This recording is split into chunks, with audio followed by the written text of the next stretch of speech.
vorba despre o... Este noul proiect. Salut băieți, eu sunt Leo și bine ați venit la un nou vlog pe acest canal. Ăsta este noul proiect al canalului.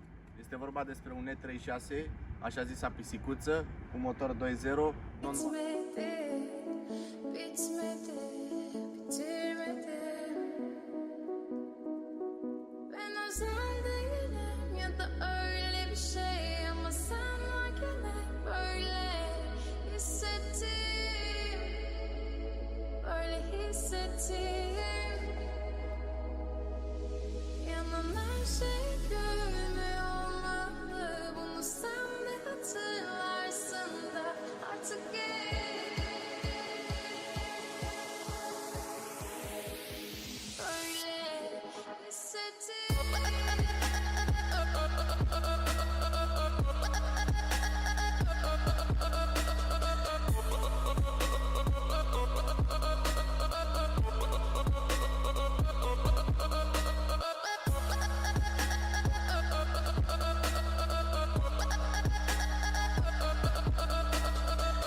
Pe zi când am fost să cumpăr mașina, băiatul mi-a spus că are un filtru sport, îl avea pus pe mașină.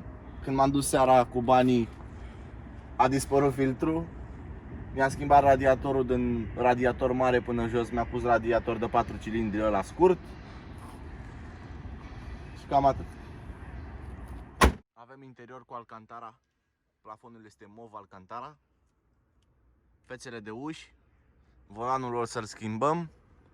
Nu ca la fel, o să punem una AM scurtă, punem short shifter.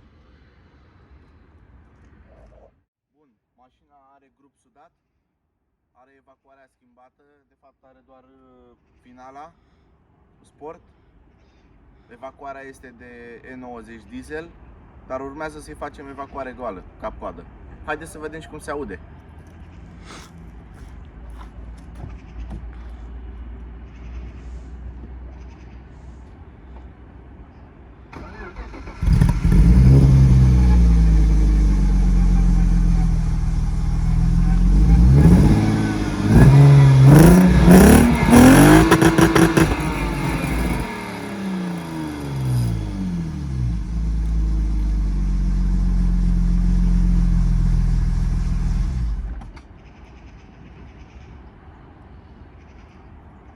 Cam asta e sunetul mașinii momentan.